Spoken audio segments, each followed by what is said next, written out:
미스터 마켓 네. 하나요? 네.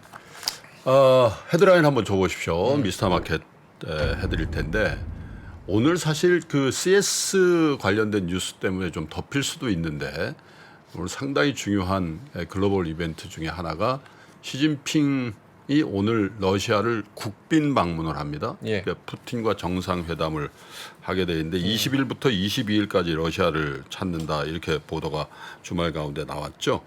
사실 이 3년임 이후에 러시아와의 어떤 밀월 관계에 하이라이트가 될 가능성이 있다 이런 생각이 들어요. 그리고 이게 최근에 중국의 행보가 미국하고는 좀 사뭇 다른 행보들이 나온단 말이죠. 가장 상징적인 게 여러분 잘 아시는 것처럼 중동에는 양대 세력이 있잖아요. 수니파의 사우디아라비아, 네. 시아파의 이란. 사실 여기는 정치, 외교, 군사적으로 앙숙 관계를 넘어서 종교적으로도 같은 이슬람이지만 전혀 다른, 그죠? 어쩌면 그들끼리 더 다른 이민족이나 이종교보다도 더 사이가 안 좋은 그런 관계를 갖고 있잖아요. 근데 여기를 그 중국이 어쨌든 외교 정상, 국교 정상화를 중재를 한 직후에 시진핑이 푸틴을 만나러 간단 말이죠.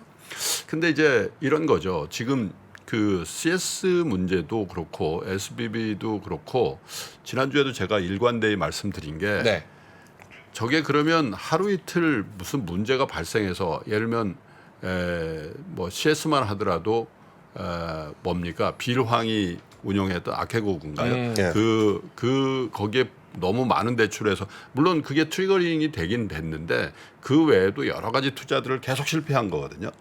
근데 그 기간이라는 게 대체로 보면 코로나 연간의 초유동성의 시기에 벌어졌던 일들이거든요. 예를 들면 만약에 그 코로나 기간이 아니었으면 빌황한테 그렇게 많은 아이비들이 경쟁적으로 돈을 빌려주려고 했을까요? 예. 금리가 예를 들면 정상적이었고 막 이러면 그렇죠.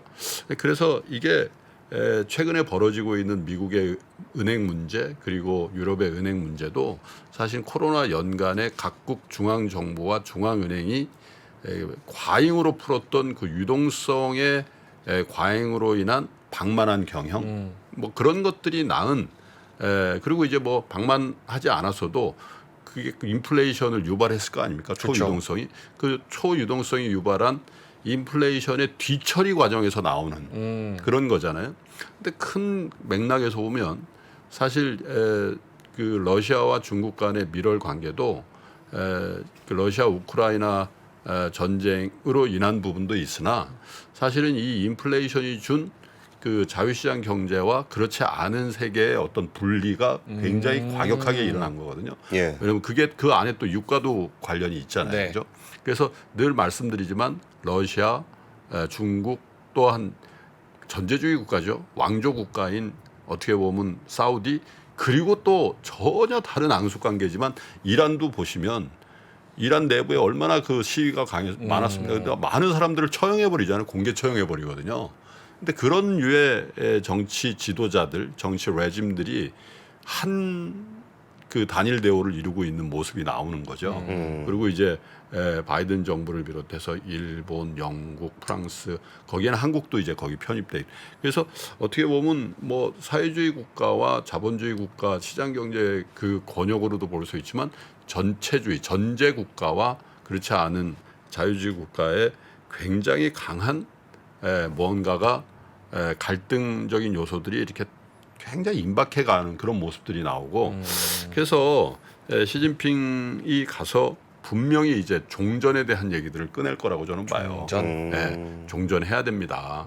근데 뭐 러시아 입장에서 그걸 받을 수도 있고 안 받을 수도 있겠습니다만은 러시아도 무슨 명분을 찾아야 그렇죠. 출구 전략을 하고 종전이 되면은 대형 호재냐 네. 그렇게 생각해요? 완전 땡큐죠. 그러니까 이게 좀 생각이 다른 거죠. 아 그래요? 종전이 되면은 네. 제 생각에는 단기적으로는 호재일 수 있죠. 복구 수요라든지 뭐 이런 것들이. 네. 예, 그리고 유럽에 있어서의 어떤 평화의 무드 같은 게 있을 수는 있는데 그 갈등의 축이 훨씬 더 첨예하게 미중 간의 갈등. 지금 여기도 보면 중국의 탄환이 발견됐다는 거잖아요. 이게 네네. 교도통신에 따르면은 우크라이나 전장에서 중국산 탄약이 사용된 것을 미국에 확인했다. 이런 것들이 이제 미국하고의 관계에서도 굉장히 중요하게 그 뭐라고 할까요? 작용할 것 같고 예. 사실은 러시아 방문이라는 건 사실 반미 전선, 반미 연대 강화라고 봐야 되고 러시아가 우크라이나한테 괴롭힘을 더 이상 안 당하는 상황이 되면 중국은 러시아의 힘을 훨씬 더 미국과의 반대 진영에서 더 크게 쓸 수 있는 그런 여지도 생기죠. 그래서 제가 걱정하는 거는 러시아 우크라이나 전쟁은 빨리 종결돼서 세계 평화가 왔으면 좋겠다는 생각과 함께 네. 예. 이게 종전이 됐을 경우에 그 갈등의 축은 아시아 쪽으로 동진하지 않을까. 그게 이제 양안 관계라는 거죠. 러시아 우크라이나 전쟁은 말씀드린 것처럼 그들의 전쟁일 수 있는데 양안 관계는 우리의 전쟁일 가능성이 거의 100%거든요. 한미 상호 방위 조약을 비롯해서 그래서 사실은 이 시진핑의 러시아 방문이 사실 어떻게 보면 단기적으로는 우크라이나의 긴장을 해소하고 뭐 이렇게 모습을 보이지만 그걸 편히 볼 미국 사람이 있겠냐 이거예요. 바이든은 그걸 뭘로 보겠냐? 야 이제 전열을 정비하네 이렇게 볼 가능성이 있고 바이든은 바이든대로 나머지 이 연대를 통해서 중국과의 관계 설정을 할 가능성이 있다 이렇게 생각이 돼서 오늘 밤에 네. 오늘 밤 내일 아침에 그 모스크바발 뉴스도 사뭇 중요하게 저희가 지켜봐야 될 거 아닌가 그런 생각이 좀 듭니다. 어떻습니까? 장인어른의 예리한 뷰. 응?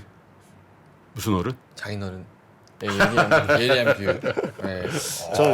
저 이번에 푸틴하고 시진핑 주석 만나는 모습이 약간 좀 뭐라 그럴까 그 뭐지 약속 대련, 약속 회담 약속 이런 대련? 느낌이 좀 있는데 아직 가지도 않았는데 크렘린궁이 이제 기고문을 게시를 했어요. 거기서 우리는 우크라이나 사태에 대한 중국의 균형 잡힌 입장과 역사적 배경을 이해하는 것을 높게 평가하고 위기 해결에 건설적인 역할을 하려는 중국의 의지를 환영한다.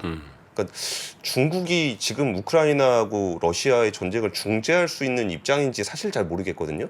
근데 마치 이제 여기가 중재하니까 우리가 그러면 이 정도만 할게라는 명분 쌓는 용도로 좀 그러니까요. 이미 미리 기고문이 나온 게 아닌가 싶어요. 그래서 지금 말씀대로 그러고 나면은 러시아하고 중국 관계는 훨씬 더 공고해질 거고 우리 서방 세계는 지금은 러시아만 상대를 하고 있지만 이제 좀 합쳐진 러시아 중국을 상대해야 되는 그런 일도 생길 수 있을 것 같다는 생각이 드네요. 그래요. 예.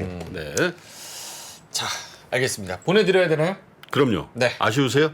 아쉽죠. 뉴스 이렇게 한 번에 팍 정리하는데 다른 것도 해주셨으면 좋겠는데. 네. 아닙니다. 또 매형.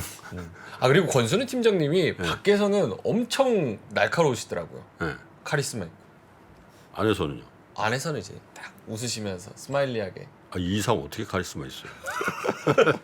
알겠습니다. 그럼 권순우 취재팀장은 여기서 보내드리도록 하겠습니다. 고맙습니다. 네, 네. 감사합니다. 레디 액션. 유튜브에 공개도 하기 전에 조기 마감되어 구독자 여러분들께 소개조차 할 수 없었던 3프로TV 주식 부동산 액션 스쿨. 국내외 주식시장 분석, 기업 발굴 및 기업 분석, 가치 평가, 부동산 권리 분석, 지역 분석 및 임장, 개별 부동산 가치 평가, 이 모든 걸 내 손으로 직접 액션하는 100% 실전 훈련 프로그램 액션 스쿨 2회차 모집 소식을 이번엔 가장 먼저 알려드립니다. 박세희, 홍진채, 오윤석 전문가들의 실제 투자 프로세스를 내 손으로 직접 경험하세요. 액션 스쿨은 기수제 프로그램으로 정해진 인원이 모집되면 완전히 마감됩니다. 자세한 내용은 영상 하단의 링크 혹은 3프로TV 앱에서 확인하세요.